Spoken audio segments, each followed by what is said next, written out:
pregunta de lo de ayer? ¿Todo quedó súper claro? Sí. Todo bien, doctora. Sí, creo que sí, doctora. Bueno. Vamos a seguir entonces con juicio de audición. Ok. ¿Cómo es que escuchamos? Los libros lo ponen como que hay dos vías más importantes, que es la transmisión y la traducción. Yo le agregaría una tercera, que sería la transformación, porque es cómo se va a transformar una energía mecánica en un potencial de acción. Si no existiera la cóclea, no podríamos tener esa transformación. Entonces, la transmisión va a ser cómo va a conducir, por eso es la vía conductiva. La transformación es la cóclea. Ahí se va a transformar la onda de sonido en potencial de acción. Y la traducción, porque ahí estas dos primeras me van a hacer que yo pueda captar los sonidos, pero la última, la traducción o la interpretación, es la que yo voy a saber qué estoy escuchando. Por eso es muy importante, por ejemplo, en los señores que utilizan o las personas que utilizan auxiliares auditivos, no sé si conozcan alguno que luego ya no los quieren usar porque dicen, pues es que no más oigo ruido y pues ni entiendo. Entonces lo guardan.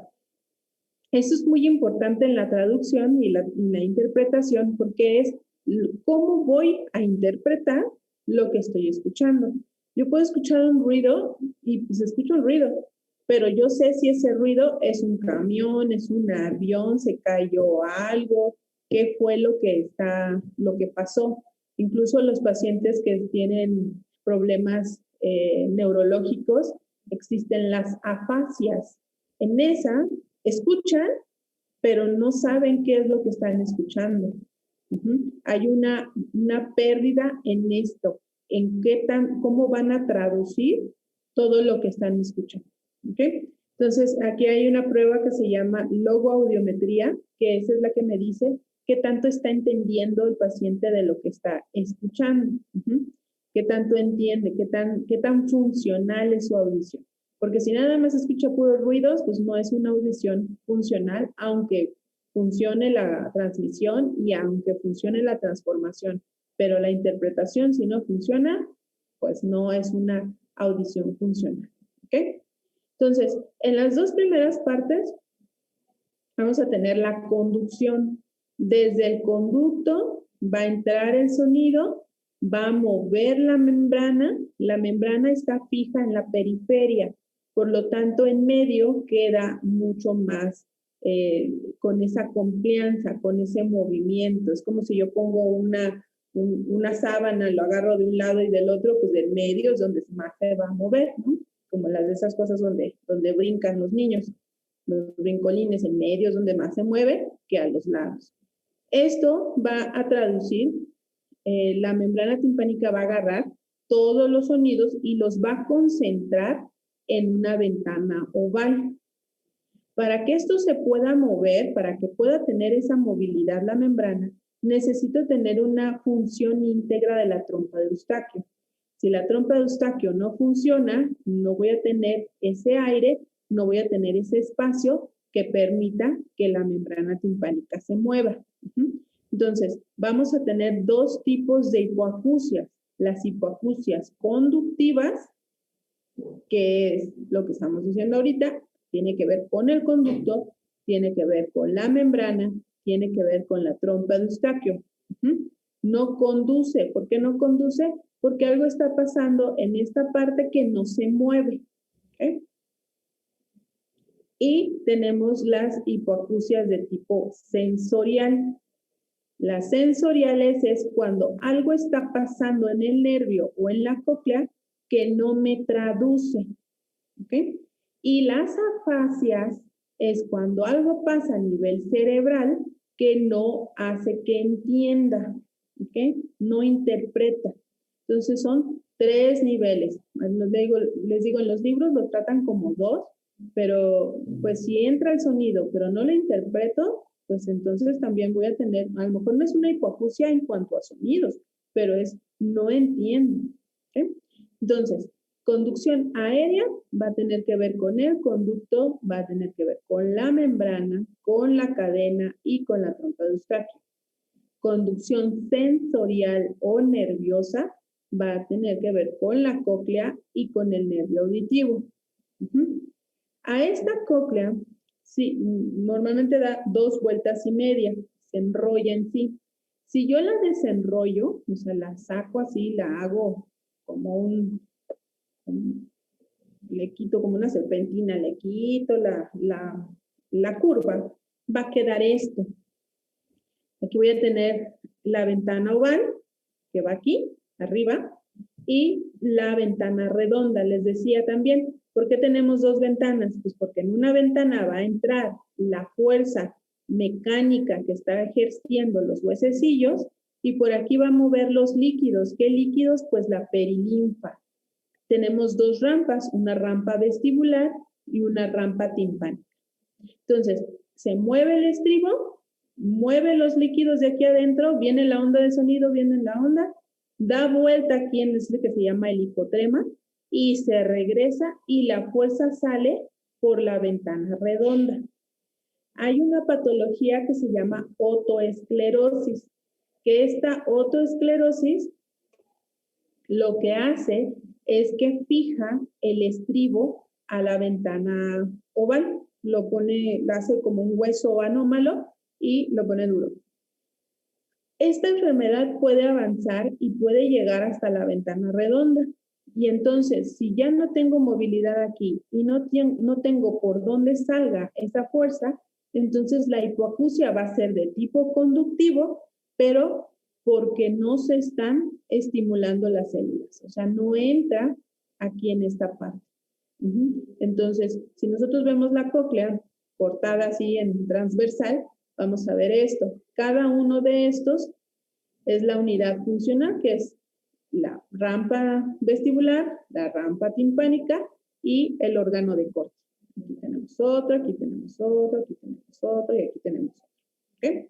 Entonces, cuando veo o cuando tengo una hipoacusia del estribo hacia afuera, le vamos a llamar de tipo conductivo. Si tengo una hipoacusia del estribo hacia adentro, o sea, en el oído interno, tenga que ver con la cóclea y el nervio, entonces es una hipoacusia de tipo sensorial. ¿Okay? Aquí tenemos las 2 ventanas, el estribo con la ventana oval. Tenemos el promontorio, que el promontorio nada más es una curvatura de la cóclea. Y esta que es la ventana redonda. Otra vez aquí, este es el estapedio, este es el estribo, entra la onda de sonido, mueve todo esto, da la vuelta y se sale por la ventana redonda. ¿Okay? Entonces, para eso nos sirve la ventana redonda, porque la ventana redonda simplemente se le llama como tímpano secundario. No hay alguna estructura, simplemente sirve para sacar esa fuerza que entró del estapedio, para que se puedan mover los líquidos. ¿Okay? Ahora, lo que tenemos aquí, transmisión, ya dijimos, entonces hasta el estribo, ¿no? Y la transformación que tiene que ver con la vía ósea o vía sensorial que tiene que ver con la cóclea. Otra vez aquí, entra por aquí la fuerza, da vuelta y se sale aquí por la ventana redonda. La rampa superior se llama vestibular, la rampa inferior se llama rampa timpánica y en la rampa media es donde están las células ciliadas. Si vemos otra vez aquí la cóclea, otra vez estamos aquí viendo cómo salen las fuerzas y en esta rampa media es donde vamos a tener todas las células ciliadas. Cada célula ciliada tiene un axón diferente que todas se van a confluir en el nervio coclear. Entonces, todas estas son células ciliadas. Cada una de ellas va a codificar una frecuencia diferente. El punto aquí es que tiene que moverse la membrana, tiene que moverse esto para que el sonido pueda entrar o la fuerza mecánica pueda entrar. Y al momento de que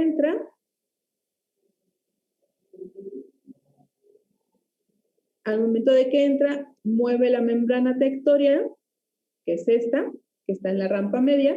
Aquí está el líquido. Entonces, mueve la membrana tectoria Al mover la membrana, mueve los cilios y se desencadena el potencial de acción para que se pueda percibir ese sonido. ¿Okay? Aquí otra vez están células ciliadas. En una fotografía electrónica se ven así. La unidad funcional es de tres células y tienen sus pelitos y vean cómo se ven como V. Este es un oído sano. Todos tienen sus cilios muy bonitos. Vean cómo están sus cilios. Pero si, por ejemplo, tengo un trauma acústico o a veces por degenerativo, por la edad, empiezan a caerse esos cilios. Es como cuando tengo mi cepillo y entonces ya se le cayeron pues, las cerditas y pues ya no peina bien porque pues ya se le cayeron. Igual aquí, si, aunque se mueva la membrana tectórea, si ya no tiene cilios, ya no va a poder escuchar ese paciente. Entonces, ahí tiene mucho que ver la exposición a ruido que tenga. ¿Qué tan estimulados están estos cilios, por ejemplo? No es lo mismo una persona de 70 años que trabajó toda su vida en una biblioteca o una persona de 70 años que trabajó toda su vida en un aeropuerto. Entonces, los sonidos son diferentes. Incluso todos los que ponen los castillos de cohetes ahí en las ferias, pues han de tener un trauma acústico importante. ¿Por qué? Porque aunque sea un sonido que nada más duró unos segundos, pero es muy fuerte. Y entonces esos pueden empezar a lesionar todas estas células. ¿Okay? Entonces, por eso, cuando se lesiona el oído interno, que es la cóclea o el nervio, ya no tiene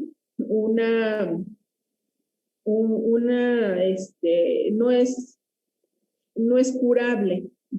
Cuando es de tipo conductivo, sí, porque si es de tipo conductivo, quiere decir o la membrana está rota, o tiene un tapón de cerilla, o tiene una esclerosis, o está tapada la trompa de Eustaquio. Entonces ahí puedo poner o una prótesis, o un tubo de ventilación, o a lo mejor una timpanoplastía, ya sea con cirugía o con tratamiento, van a mejorar. Pero cuando las células son las que se lesionaron, es así, ya no es reversible. ¿Okay? Hay una entidad, por ejemplo, los niños que nacen sordos. Los niños que nacen sordos es que nacieron sin células ciliadas o nacieron con el nervio que no funciona o los pelitos estos no se formaron. Algo pasó en las células ciliadas. Entonces, si algo pasó en eso, yo puedo poner algo que se llama implante coclear. Ese implante coclear son una serie de electrodos que entran a través de la ventana redonda, entra por aquí, aunque por aquí salía antes de la fuerza, ahora por aquí voy a meter el implante coclear para que, y los electrodos van a quedar aquí pegados al nervio, para que los electrodos hagan la función de las células ciliares. Entonces esos niños ya van a poder escuchar. Obviamente estos niños tienen que tener una rehabilitación importante. ¿Por qué? Porque los niños normales, pues desde que están en el vientre de la madre, están escuchando. Estos niños nacieron, cumplieron 1 mes, 2 meses, como que ya se le hizo raro a la mamá que no voltee con los ruidos o que no se despierta con los ruidos. Entonces ahí es cuando les llama la atención. Entonces ya tuvieron toda la vida de la gestación más la vida extrauterina sin tener ninguna exposición a ruido. Entonces lo que se hace es poner ese implante y empezar a enseñarlos qué es lo que están escuchando. Que se dice que en estos niños, mientras los estamos entrenando previos a la cirugía, tienen que ponerle su manita en la garganta de la mamá para que sienta esa vibración y después, cuando ya estén implantados, relacionen lo que están escuchando con la vibración que siempre habían ya sentido. ¿Okay? Entonces, digamos que hay que enseñarlos a escuchar a esos niños. Pero pues, pueden empezar a hablar siempre y cuando sean menores de 5 años o hasta 6 años, porque es la etapa prelingüística. Una vez que ya pasan esta edad, aunque tengan el implante, ya no aprenden a hablar. ¿Ven? Entonces, así es como escuchamos, y de ahí, del nervio, ya se va al área 22, 41 y 42 de Brodmann, en el cerebro, donde se va a interpretar qué es lo que estamos escuchando. ¿Okay? Eso ya lo verán en neurología, si es que ya lo vieron. ¿Ya lo vieron en neurología o no? Se supone que sí. Y aquí es el sistema vestibular. Una es la audición y otra es el sistema vestibular. El sistema vestibular nos va a dar el equilibrio. Les decía, tenemos las máculas, que es el utrículo y el sáculo, y tenemos los canales semicirculares, que es el superior, el lateral y el posterior. ¿Okay? Entonces, depende cuál canal se esté estimulando, es el tipo de movimiento que vamos a codificar. Estas son las células de las ámpulas, que son estas de aquí, que tiene flotando en este líquido gelatinoso, bueno, es como una gelatina, no es tan líquido, tiene volando ahí estos que se llaman otolitos. Y estos otolitos, cada vez que se mueve la cabeza, se mueve como esa gelatina. Y entonces toca este cilio que está más grandote, que se llama estereocilio, y es cuando se activa la sensación de movimientos. En la patología hay dos tipos de enfermedades, bueno, no es enfermedad, de condiciones. Una que es la cupulolitiasis y otra que es la canalolitiasis. Cupulolitiasis es cuando aquí en la cúpula se quedaron pegados estos cristales, se quedaron pegados en el estereocilio. Aquí se quedaron ahí estimulados. Entonces necesitamos mover a ese paciente para que esos cristales se despeguen y se vayan a su lugar y no estén tocando y estimulando a los cilios, sino va a sentir el paciente ese vértigo. Y otro es cuando estos cristales se meten en los canales semicirculares. Aquí adentro, aquí están las cúpulas, ¿vean? Y acá están las máculas. Entonces, si estos cristales se salen de aquí de las ámpulas, se van a meter a esos que son los canales. El problema también no es que se metan a los canales, porque después van a volver a regresar otra vez a su ámpula. Pero si tiene una canalolitiasis, quiere decir que este cristal va a andar como canica aquí adentro. Y entonces va a empezar a estimular todas las células del equilibrio. Entonces van a tener una sensación constante. Cada vez que se muevan, van a tener la sensación de vértigo. ¿Okay? Entonces ahí también depende de dónde esté. La cupulolitiasis, que están en las cúpulas, aquí es una gelatina, en esta se quedaron pegados aquí en los cilios, o canalolitiasis, que es cuando ya se metieron aquí a los canales semicirculares. ¿Okay?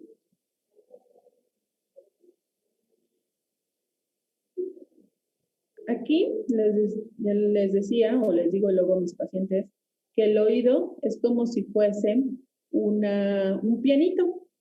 Entonces vamos a tener todas las frecuencias como si fuera un teclado de piano. Vamos a empezar con una frecuencia muy aguda y vamos a terminar con frecuencias muy graves. ¿Ok? Las primeras que se van a estimular, si por aquí entra, porque aquí está el estribo, y por aquí entra, las primeras que se van a estimular son las frecuencias agudas. Por lo tanto, o ya en la tercera edad, o ya en pacientes que hayan tenido traumas acústicos, las primeras que se van a lesionar van a ser las frecuencias agudas. Las últimas que van a conservarse van a ser las frecuencias graves. Y eso está genial, porque la voz tiene estas frecuencias. 250, 500 y 1000. La voz fluctúa en estas frecuencias. Frecuencias muy agudas, obviamente las tenemos que captar, pero no son las esenciales. Entonces, hasta eso pues, estuvo bien, pero son las células lesionadas agudas las que producen el famoso acúfeno. Entonces, hay muchas personas que tienen un acúfeno, que es una sensación de pi, que esa es por una lesión de las células ciliadas que codifican las frecuencias muy agudas y eso no se quita. Hagan de cuenta que quedó ahí la tecla esta pegada. Entonces se descompuso, quedó pegada la tecla y entonces está sonando. Sí, pero ¿por qué en el día no la escucho? Ah, pues porque en el día estoy escuchando todas estas demás. Entonces puedo interpretar, puedo escuchar, puedo entender todo lo que me dicen, pero ya cuando estoy en un lugar muy silencio o cuando ya me voy a dormir, solamente voy a escuchar la tecla que se quedó pegada, o sea, el cúmulo de células ciliadas que se lesionaron. Y como son células que codifican sonido, pues entonces voy a estar escuchando un sonido constante ahí, que a veces es muy enfadoso. Hay 3 cosas que hay que estudiarle a ese zumbido: si me deja dormir, si me deja concentrarme y si me deja escuchar. Si altera alguna de esas 3, entonces sí tenemos que dar o tratamientos o cirugías. Por ejemplo, hay pacientes que tienen tanto zumbido que no los deja dormir, que incluso por el mismo sonido ya no entienden, porque como hay tanto ruido en su oído, entonces lo que se les hace es una neurectomía. Se corta ese nervio para que quede sin función, pero pues ya no escuchan. Ya no escuchan el zumbido, pero ya no escuchan tampoco. ¿Okay? ¿Alguna duda de hasta ahorita? Ok, bueno. Vamos a ver entonces los estudios. Ya entendiendo cómo funciona, vean aquí, entonces la cóclea va dependiendo en qué vuelta, pues van a ser qué frecuencias voy a tener, ¿no? La audiometría es un estudio de gabinete que voy a solicitar para saber objetivamente a cuánto está escuchando ese paciente. Y objetivo quizás entre comillas porque voy a necesitar totalmente de la cooperación del paciente. Si ese paciente me dice, no, no escucho, no escucho y no escucho y no escucho, bueno, pues entonces pues no escucha porque pues, él dice que no.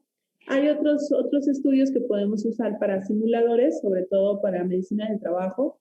Hay muchos pacientes que dicen que ya no escuchan y que quieren ser que los incapaciten por su discapacidad auditiva y entonces pues ya no van a trabajar y pues reciben su dinero, ¿no? Entonces, en medicina del trabajo son los encargados de hacer este tipo de, o mandar a hacer este tipo de estudios para ver si el paciente realmente está escuchando o es un simulador. Entonces, vamos a ver lo normal y lo honesto, ¿okay? En la audiometría.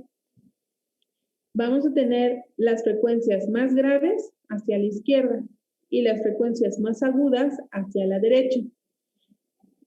El umbral de la audición normal es por arriba de 20 decibeles. Vamos a tener en esta gráfica decibeles, qué tan quedito o qué tan fuerte es el sonido, qué tan suave o qué tan fuerte, qué tan quedito y qué tan ruidoso. Y vamos a tener las frecuencias. ¿En qué frecuencias están? Si en frecuencias muy graves o en frecuencias muy agudas. Entonces, vamos a hacer esa gráfica en esta tabla. Este estudio se hace en esta cabina, que es una cabina sonoamortiguada. Está sellada, tiene una espuma adentro y tiene alfombra para que aísle totalmente el ruido del exterior. La persona que va a explorar está afuera, ve al paciente a través de una ventanita y emite los sonidos. Los sonidos son sonidos tonales, son sonidos puros. Entonces van a presionar unos botones de acuerdo a las frecuencias y a los decibeles que estén evaluando y el paciente nos va a decir si escucha o no escucha. ¿Y de qué lado? Lo escucho en el derecho, lo escucho en el izquierdo, depende de cómo lo esté captando el paciente. Así sea, y con los audífonos. Así se hace la vía aérea. La vía aérea ya vimos que es la vía conductiva. ¿Okay? Y tenemos que este es un vibrador óseo. Este vibrador óseo se pone en la mastoides, es una cajita de plástico que tiene sonidos que vibran. Este se pone en la mastoides y es para evaluar la vía ósea, o sea, la vía sensorial, o sea, el nervio. ¿Okay? Entonces, ¿qué evalúa la vía aérea? La conducción. ¿Qué evalúa la vía ósea? El nervio auditivo. ¿Mm? Entonces, de los umbrales normales, 20 decibeles es lo normal. Algunos libros lo toman hasta 25, incluso algunos hasta 30, pero en promedio son 20. Entonces, nosotros como normoyentes tenemos que escuchar por arriba de 20 decibeles. Y hay estas nomenclaturas. Una ruedita roja para el lado derecho y una tachita azul para el lado izquierdo en la vía aérea. En la vía ósea vamos a tener estos, que es el de mayor que y menor que, o unos corchetes, dependiendo si ven lo abierto está a la derecha o lo abierto está a la izquierda. ¿Okay? Y vamos a tener así lo vamos a graduar de 20 en 20, de 20 a 40, de 40 a 60, de 60 a 80, de 80 a 100 y por abajo de 100. ¿Cómo lo vamos a graduar? De 20 a 40 va a ser superficial, media, profunda, severa y más de 100 en restos auditivos. ¿Ok? Entonces así vamos a tener una audición, por ejemplo, tiene una hipoacusia del lado derecho, de media, de tipo conductivo a lo mejor. ¿Ok? Entonces así vamos a tener todo el esquema. Es importante que tenga un estudio de audiometría las dos vías. Si llega un paciente y me dice, es que no escucho de este lado, y ya le hacen su estudio y nada más le hacen el de las conchitas, pues sí, me va a salir que no escucha de este lado, pero no me dijo cómo está funcionando el nervio. Entonces voy a quedar en lo mismo. No sé si es conductivo, no sé si es la conducción o no sé si es el nervio. Solo sé que no escucha. A lo mejor me lo graduaron. Ok, no escucha del lado derecho en un nivel profundo, pero de todos modos no me dijo si era conductivo, que yo puedo solucionar con una cirugía o con un medicamento, o es de tipo sensorial, porque el nervio ya no sirve y ahí ya no tengo cómo solucionarlo. Esto me va a hacer me va a dar mucha información, pues para saber cómo solucionarlo y otro, para decirle el pronóstico al paciente. ¿Okay? Entonces aquí ya dijimos, del lado derecho va a ser una bolita roja y del lado izquierdo va a ser una tachita azul. Lo ponen de signos diferentes y colores diferentes porque si yo, por ejemplo, es una audiometría en blanco y negro y si nada más tenía un color, pues entonces no voy a saber qué oído es. Por eso lo ponen de colores diferentes y de formas diferentes. Entonces dijimos, todo lo conductivo está en la oreja, en el conducto, en la membrana y en los huesecillos. Hasta acá está el estribo. Y la vía ósea es la cóclea y el nervio. Lo que está de oído medio hacia afuera puede tener tratamiento del oído interno pues oído interno en cuanto a cóclea y nervio, pues ese no tiene tratamiento, a menos que sea un implante coclear, que en los niños. En los niños o en los adultos, por ejemplo, los pacientes de la tercera edad también, ellos ya tienen un lenguaje desarrollado, solamente que las células ya no funcionan, entonces ahí también podemos poner un implante. Otra vez, vamos a ver la hipoacusia de tipo conductivo. Hipoacusia de tipo conductivo del estribo hacia afuera, que no tiene oreja, que tiene un tapón de cerilla, que tiene la membrana perforada, que tiene una alteración en la cadena, una luxación o un colesteatoma, o tiene una alteración en la función de la trompa de Eustaquio. O tiene moco, ¿okay? O tiene un tumor. Algo que me impida que el sonido pueda entrar es de tipo conductivo. ¿Okay? Y la sensorial es cuando algo pasó en el nervio o en la cóclea. En las clases vamos a ver algo que se llama hipoacusia súbita. Esa es una hipoacusia de tipo sensorial. ¿Okay? A ver, vamos a ver con los ejemplos aquí. Entonces, dijimos que esta de los corchetitos o los puntitos es la vía ósea. Dijimos también que el umbral normal es por arriba de 20. Entonces, ahí, ¿cómo verían esa vía ósea?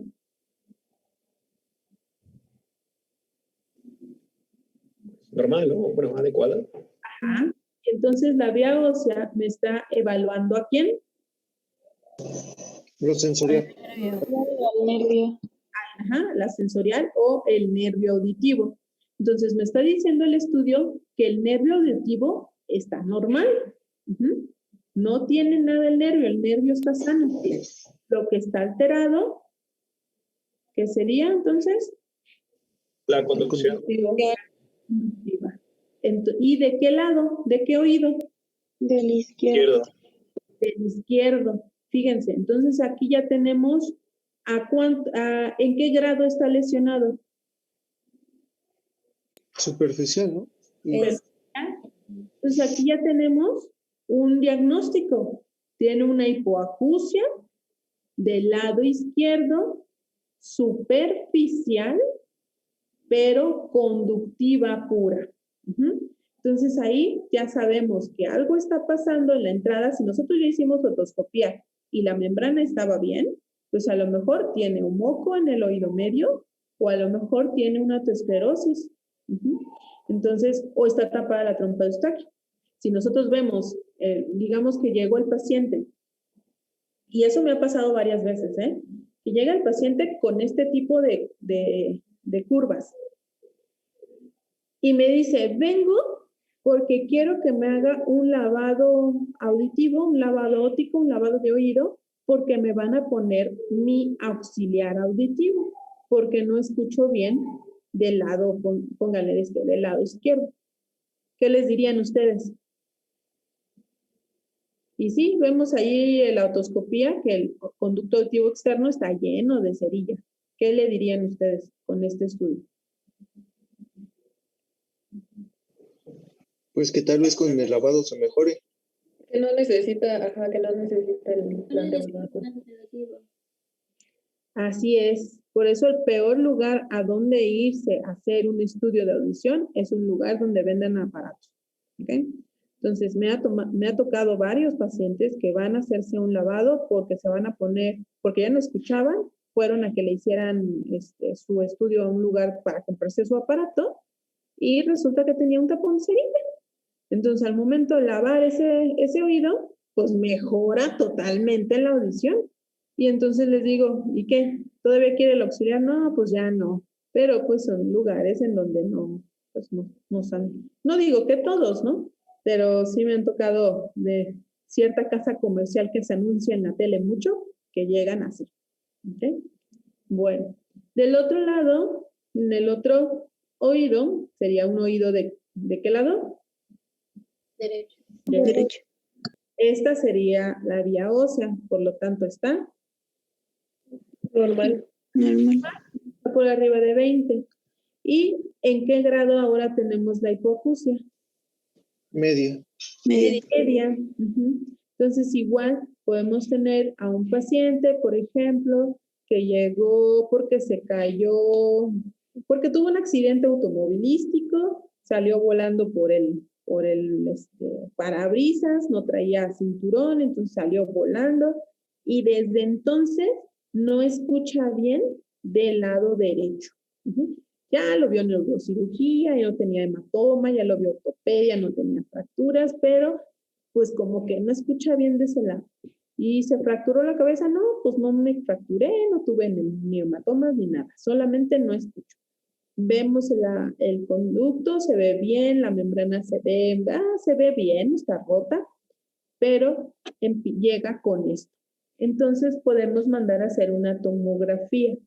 En la tomografía puede salir que tiene una luxación de cadena. Se luxó el martillo del yunque y entonces empezó con esa hipoacusia de tipo conductivo. ¿Qué hay que hacer? Pues ponerle a lo mejor una prótesis o algo que haga ahí una interfase entre los dos huesecillos para que esto pueda seguir conduciendo. ¿Ok? Pero sí, con el estudio que tenga las dos, podemos ya dar un diagnóstico y ya dar un pronóstico. Si nada más me llegan con sin esta de aquí arriba, pues no voy a saber si es algo conductivo o es algo sensorial. Por eso todo estudio debe de traer las dos. Incluso si yo les pongo un examen que no trae pues ahí también me pueden decir, no, pues no se puede valorar el estudio porque no sabemos si es sensorial o es conductivo. Solamente sé que es una hipoacusia del lado derecho, media. Pero no le puedo dar un apellido, por lo tanto no le puedo dar un pronóstico ni tampoco saber qué tratamiento. ¿Ok? ¿Dudas de esta? ¿No? No. Ok, la sensorial. Lo normal es que todas las tachitas y las bolitas estén junto con su corchetito. Eso es lo normal. Si el nervio está aquí, pues todo lo que yo escuche tiene que estar junto con el nervio. No puede haber ese gap, no, esa brecha. Todo el sonido que entra, el 100% del sonido que entra tiene que llegar al nervio. Entonces, normalmente deben de estar juntitas. Entonces, aquí, vean dónde están los corchetitos. Aquí está normal, este está normal, híjole, como que más o menos, y aquí ya no está tan normal, y estas, pues ya no estuvieron normales. ¿De qué lado dijimos que entraba el sonido? ¿De las graves o de los agudos? De los agudos. De los agudos. Entonces, si este paciente, por ejemplo, me dice, no, pues usted, ¿dónde trabaja? Ocupación. No, pues trabajo en el aeropuerto. ¿Y desde hace cuánto? No, pues desde que estaba chamaco. ¿Cuántos años tiene ahorita? No, pues ya tengo 60. No, pues entonces sí ya ha tenido una gran exposición a ruido. ¿Utiliza protección? No, pues que sí, a fuerzas que no esté en protección. Pero como que ya no empiezo a entender muy bien. Y 60 años a lo mejor todavía no sería un momento de que ya empezara el oído a degenerarse. Normalmente se empieza a lastimar a partir de los 75. De los 75 ya hay pérdida de cilios de las células ciliadas, entonces empiezan a tener un problemita ahí de comprensión.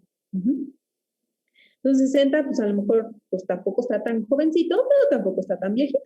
Entonces llega con esto.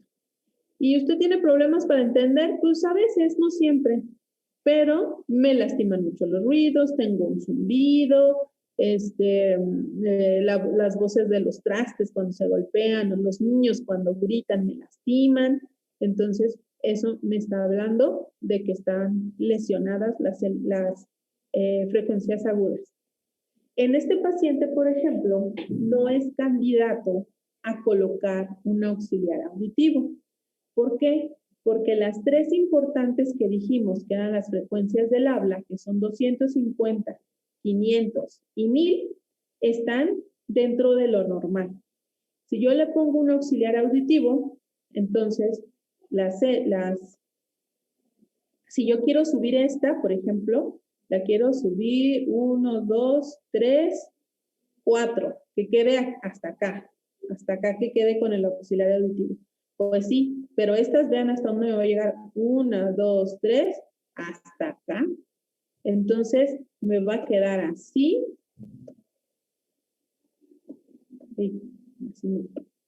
Así. Así. Entonces, a lo mejor estas van a llegar a lo normal. Pero estas quedaron muy altas. Entonces son los típicos de que cuando les quieren poner su auxiliar, les lastima, les duele. pues sí les va a doler porque estas están sumamente altas, no necesitan tanto sonido. Entonces, mientras el área de la palabra esté normal, esto de aquí, se puede evitar utilizar un auxiliar auditivo, a menos que estas estén muy dañadas. Entonces sí, porque el zumbido va a ser muy agudo, va a ser muy molesto. Entonces es mejor ponerles un auxiliar, a lo mejor no graduarlos al 100%, estas de aquí, se gradúe como por aquí, para que no suba tanto el sonido y no le lastime. Entonces, la hipoacusia de tipo sensorial es cuando el nervio está lesionado. Por lo tanto, no escucha más porque el nervio ya no lo permite. ¿Ok? Entonces, en la sensorial no hay una brecha. En la conductiva sí hay una brecha. Aquí. Ese se llama gap o brecha. ¿Ok? Sensorial no hay, están juntitas. ¿Ok? Hipoacusia de tipo sensorial, ¿qué quiere decir? Que se lesionó el nervio auditivo, las células ciliares. ¿Okay?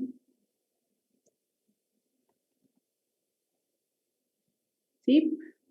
¿Todo claro? ¿Clarísimo? Sí, doctora. Sí. Sí, doctora. La primera tarea va a ser esta. Les voy a mandar unas audiometrías y ustedes me van a decir si son conductivas y si son sensoriales. Y si son conductivas, como que qué puede haberse afectado. Y si son sensoriales, pues como que qué puede haberse afectado. ¿Ok? Va. Ahora,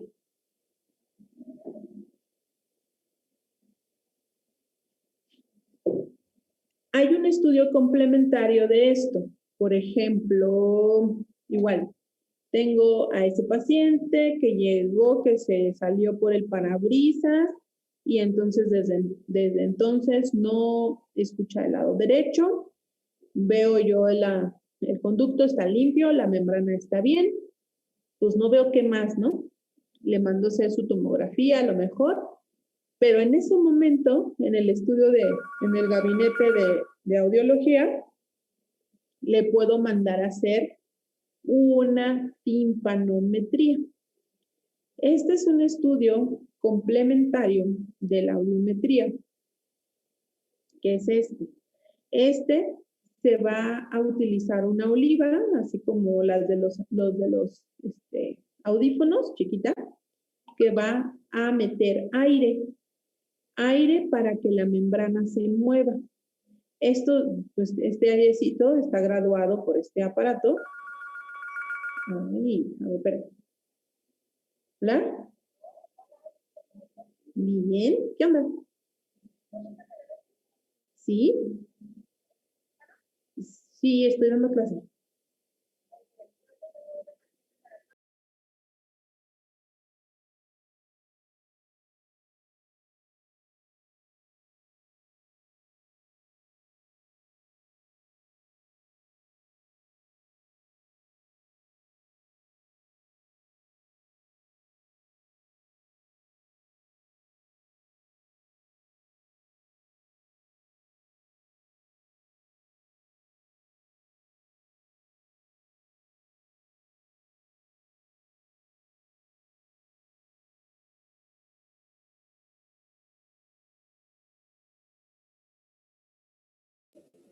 Ok.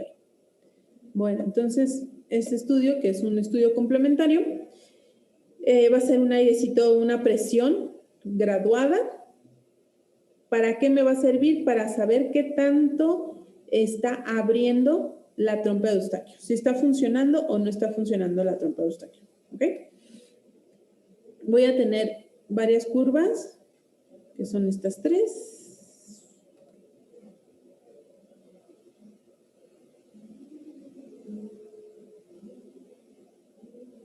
¿Qué son estas tres?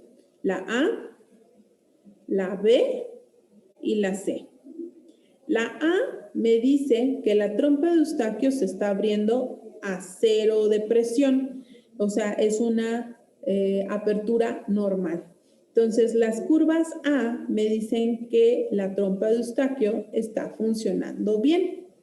Entonces, cuando les decía yo, si hay una hipoacusia de tipo conductivo, necesito ver cómo está con una membrana íntegra, obviamente, cómo está la cadena y cómo está la trompa de Eustaquio y cómo está la cavidad de oído medio. Entonces, esas tres. Entonces, la A me dice que la trompa de Eustaquio está funcionando normal. Si tengo una A solita, eso es lo normal. Si tengo una AS, que es una chaparrita, quiere decir que sí funciona la trompa de Eustaquio, pero como que algo la está fijando, algo está fijando a la membrana timpánica. Y si tengo una AD, quiere decir que la trompa de Eustaquio está funcionando bien, pero esa membrana está sumamente aguada, muy, muy aguada. ¿Ok? Entonces, por ejemplo, si yo tengo una membrana timpánica muy laxa, ¿qué piensan que podría ser? ¿Qué le da resistencia a la membrana timpánica? El anillo fibroso. Ajá. El anillo fibroso. ¿Qué más? La capa radiada. La capa radiada a lo mejor tiene un neotímpano y por eso está más aguadito. ¿Y qué otra cosa? ¿Qué otra la fija? ¿Quién está pegado a la membrana? El mango del martillo, ¿no? El martillo. Entonces, por ejemplo, si tengo una luxación de la cadena, pues me va a salir esta, que está totalmente aguada. Entonces, me va a salir una curva AD. Por ejemplo, entonces, en este señor que dijimos que se salió por el parabrisas, dejó de escuchar, le hicimos la audiometría, salió conductivo, y luego todavía le hago una timpanometría y me sale una AD, pues entonces ahí ya estoy confirmando que esa cadena auricular se luxó. Ya no hay una continuidad y esa membrana está sumamente laxa. ¿Ok? Puedo tener otra que es una curva B. La curva B es una curva que no es curva porque es una curva plana, se le llama. Entonces, pues no hay curvas planas, ¿no? O es plano o es curva. Esta quiere decir que no se mueve la membrana. Por más presión que yo le ponga, esa membrana no se está moviendo. ¿Qué puede ser? ¿Qué creen que pueda hacer que haga que la membrana timpánica no se mueva? ¿Que tenga qué? ¿Un trauma? No.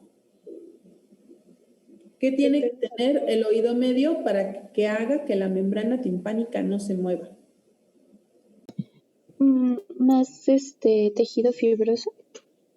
Que tenga tejido fibroso, algo más común. Que tenga mucha presión negativa. Que tenga mucha presión negativa, esa es una, pero esa no es la curva. Ahorita la vamos a ver. Otra. ¿Líquido? Líquido, una otitis media aguda, una otitis media serosa, que esté el oído medio lleno de líquido, lleno de agua, que haga que la membrana timpánica no se mueva. En ese voy a tener una B. Y decíamos que en el 0 se abría la trompa de Eustaquio. Y vean, esta nunca llega al 0. Por lo tanto, la trompa de Eustaquio nunca se abre. Por eso se llenó el oído medio de líquido. ¿Ok? Y tenemos la curva C, que esta sí es las presiones muy negativas. Es una membrana timpánica muy retraída, muy, muy retraída. Y esto está haciendo que tenga presiones negativas. También, si el 0 es lo normal para la trompa de Eustaquio y esta está en menos 200, pues ¿qué quiere decir? Que la trompa de Eustaquio no está funcionando. ¿Ok? Entonces, la timpanometría es un estudio complementario del oído para la audición.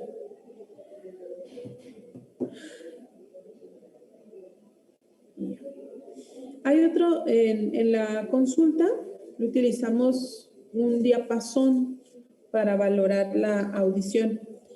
Y ese estudio se le llama acumetría. Este estudio es muy bonito, pero es difícil explicarlo aquí. Es mejor cuando lo hacemos y ustedes lo sienten, porque necesitamos tapar el oído, abrir su oído. Aquí hacemos estas tres pruebas que se llama Weber, Rinne y Schwabach.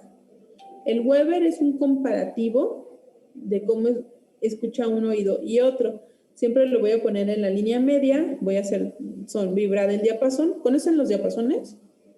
Son estos. El diapasón también ya está cambiando, vean. Ahora lo usan como para meditación y no sé qué. También está siendo alternativo el diapasón. Pero bueno, antes que existiese todo esto, lo utilizábamos en la consulta para ver cómo escuchaba el paciente. Y entonces me va a ayudar para saber si su hipoacusia es de tipo conductivo o sensorial en el consultorio sin tener audiometría.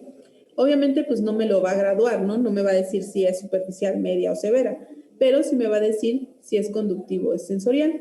Entonces, el Weber, hago vibrar el diapasón y lo pongo en la línea media. Y si el paciente dice que que no escucha bien del lado izquierdo y el diapasón se lateraliza hacia el lado izquierdo, pues me va a decir que es conductivo.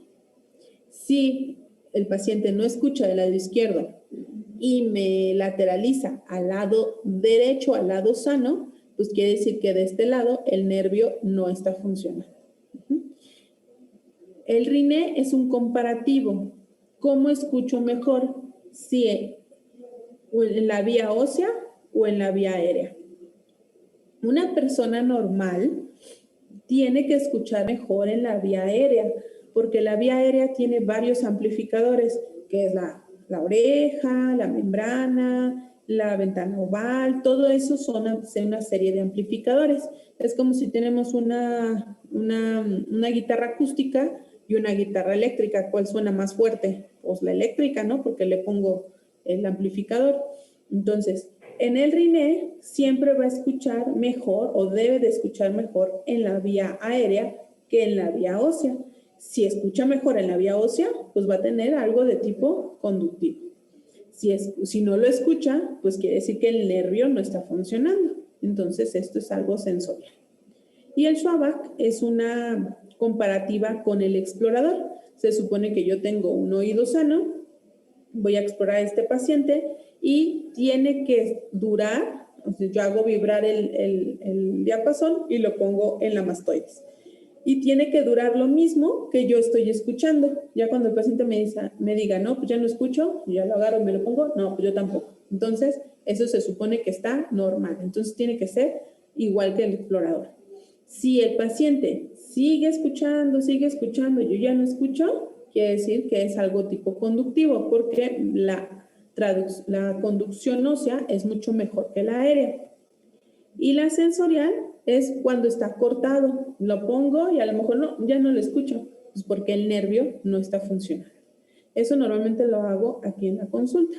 Y ya después con eso me voy orientando y le mando solicitar su audiometría y ahí ya con eso tengo el diagnóstico definitivo. ¿Ok? ¿Alguna pregunta? ¿Duda? Creo que no, doctora. No, doctora. Otra vez fue mucha información. ¿Okay? Entonces, mañana terminamos de ver oído con imagenología y el viernes vemos anatomía de nariz y de faringe. ¿Okay? Este está más facilita. El oído es el que, híjole, tiene más recovecos que nada. Bueno, bien. Entonces, les voy a mandar su tarea, se los mando por el WhatsApp y la hacen y me la mandan por el correo. ¿Ya sí se pasaron el temario? Sí. Okay. Entonces, ahí en el temario viene mi correo, entonces ahí me mandan su tarea. ¿Ok? Sí, está bien.